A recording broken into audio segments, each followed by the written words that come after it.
The BBC's Sound of 2011 nominees were announced this week, with the top 15 most promising new artists in the world of British music named. One of those on this year's list is a London rapper who's already rubbed shoulders with some of the biggest names in the UK urban scene. I caught up with the man in question, Wretch 32, earlier this evening. Reya+El-Salahi. BBC Radio Nottingham.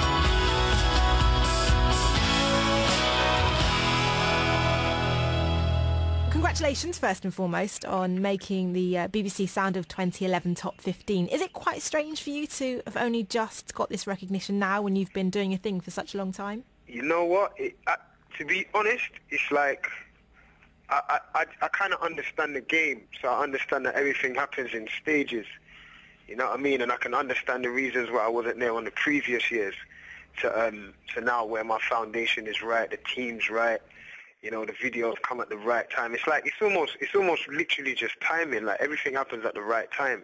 So I kind of feel like it fell into place at the right time. This is the best time for it to be now, to be honest.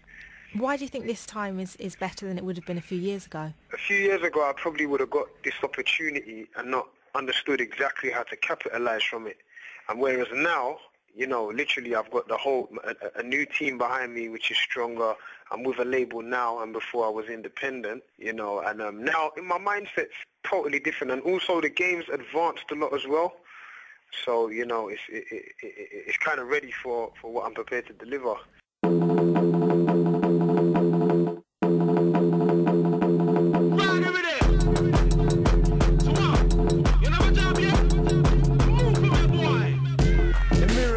By being listed, you're following in the footsteps of artists like 50 Cent, Kareem Bailey-Rae, Adele, Ellie Goulding. Does it come as a big boost? Yeah, it does. You know, I'm extremely privileged, you know, to be part of that list, man. You know, it's an incredible list. There's a lot of great artists on it. You know, I just feel good, but I just want to make my music speak loudest. You know what I mean? I just want my music to speak louder than anything. Now, your sound's been described as grime, it's been described as hip-hop. The new track which you've brought out, Tractor, has quite a kind of dancehall vibe to it. How would you categorise the music that you make?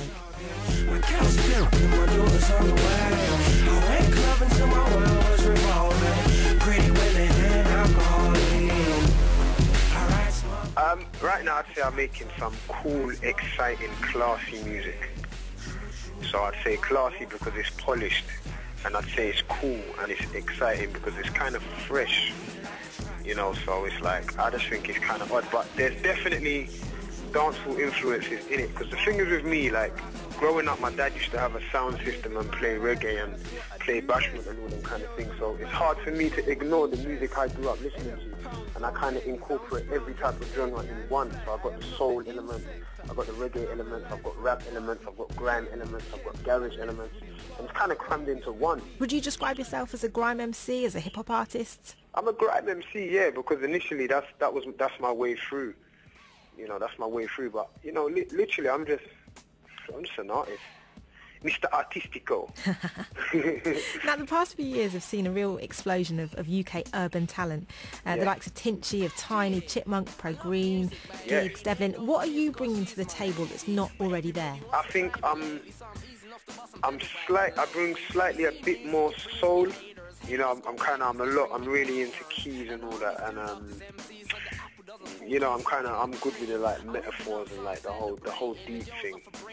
You know, not that them lot don't go deep, but I think that's more my kind of lane-ish kind of thing. Talking of them lot, as you say, is there any rivalry there? Nah, it's all love completely. You got to understand, it's like, from years ago we've all known each other. You know, I've known Giggs for years, I've known Chip for years, Tiny for years, Pro for years, so it's not, we're more proud, you know what I mean? We go to each other's tours and we watch and we're like, yeah man, that was a good show, and we keep in touch and all that. We support each other's releases. I think that's important because it helps the scene to grow, because we've got to understand if we're actually setting a foundation for 10 years from now. You know, so if we start bickering over you know what I mean, literally nothing, then the kids don't have a chance, the ones that are coming after us.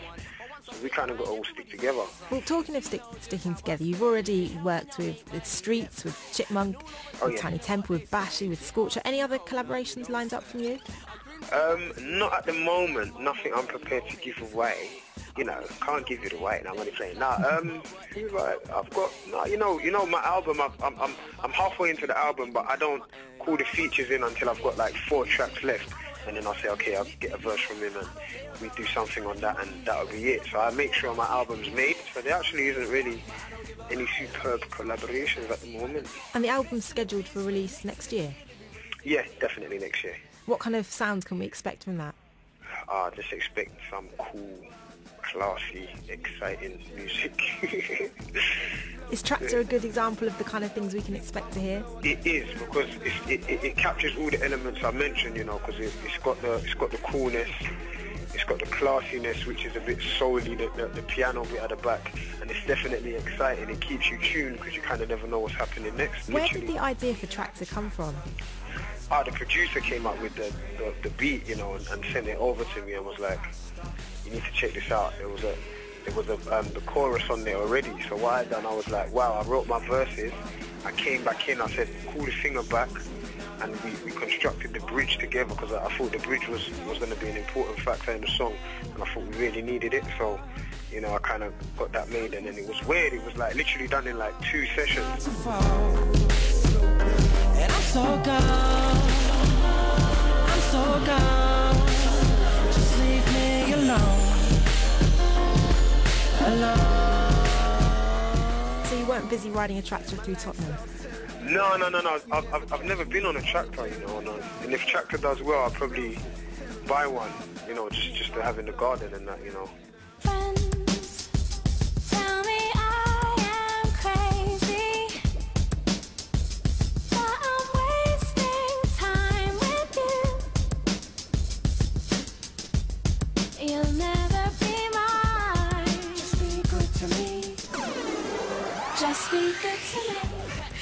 What, other than riding tractors around your garden, what are you up to at the moment? What's keeping you busy? I'm now currently on a Professor Green tour, so we're in Liverpool now. We done Leeds yesterday, and that's going to keep me busy for the rest of the week. Then it's back in the studio. How's it all going? How's the tour? Oh, it's going great, man. I couldn't ask for a better response, man. Everyone's wilding out. Pro Green set's sick, and Ed Durett's doing his thing. Yeah, it's just nice, man. It's just nice. It's nice to be on tours, man, because, you know, coming from clubs and coming from where I'm coming from, it's just nice to feel some progression. Do you ever feel as though you wish it was your headline tour that you weren't supporting? No, I don't feel like I wish it was mine. I just know that nothing happens before it's time. So literally, it will be mine when it's time to be mine, when it can. Do you know what I mean? Alongside the music, you also have a clothing line. Yeah, you know, it's always good to have a bit of merchandise, man, you know, because people, they officially like you as a person, also as an artist, so they like to buy into the brand. Are you planning on kind of branching out to doing the whole celebrity perfume line, bringing out your own range of baby food? Baby food, that's a good one, you know. Can we cut that out of the interview and just act like I made that up? You know what? I'll be interested to look at like the whole perfume and all that kind of stuff. But I think nothing, as I say, like nothing happens before it's time. But it does interest me when I see the advert, Victoria and David Beckham, his and her perfume. I'm like, oh man, they're killing it. You know what I mean? Like I really respect that. So who would be the her to your his line? I don't know, man. I'm trying to get hold of Alicia Dixon, but I don't know. Maybe she found another drummer boy. Drama.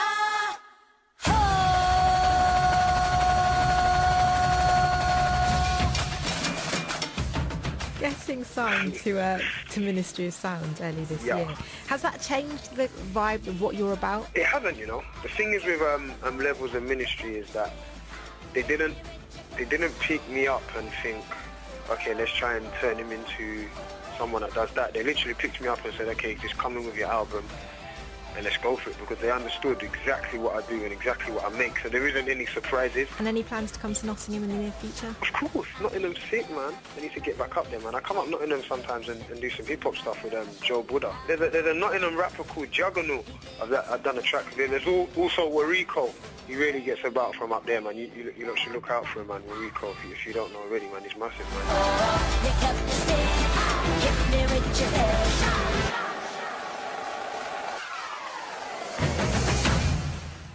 BBC Sound of 2011 nominee Wretch 32 talking there. BBC Radio Nottingham.